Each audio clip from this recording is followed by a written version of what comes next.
শিমের বিচি দিয়ে তরকারি খায়নি এমন মানুষ হয়তো বা কমই পাওয়া যাবে। তো আজকে পাকা রুই মাছ দিয়ে শিমের বিচি দিয়ে রান্না করে দেখাবো। তো এখানে আমি প্রথমে মশলাটাকে কষিয়ে নিলাম। মশলা কষানো হয়ে গেলে পরে আমি এখানে কয়েকটা সিম আর কয়েকটা আলু দিয়ে দিলাম। আলু দিয়ে ভালো করে একটু কষিয়ে নিলাম। কষানো হয়ে গেলে পরে ঢাকনা দিয়ে সেদ্ধ হয়ে যাওয়ার আগ পর্যন্ত অপেক্ষা করব।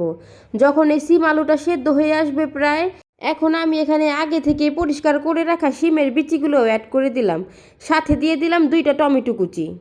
এখন একটু মিক্স করে নিব। মিক্স করা হয়ে গেলে পরে আমি এখানে রুই মাছ দিয়ে দিলাম। পাকা রুই মাছ বললাম কেন, এই রুই মাছটা প্রায় 3 কেজি ওজনের, এর জন্য বলেছি পাকা রুই মাছ। এই রুই মাছটা আমি আগে থেকে লবণ হলুদ মরিচ দিয়ে ভালো করে একটু ভেজে নিয়েছিলাম। তো আমি এখন ঝোলের জন্য পানি দিয়ে দিলাম। ঝোলটা ফুটে আসলে পরে কিছুটা ধনিয়া পাতা দিয়ে নামিয়ে নিব।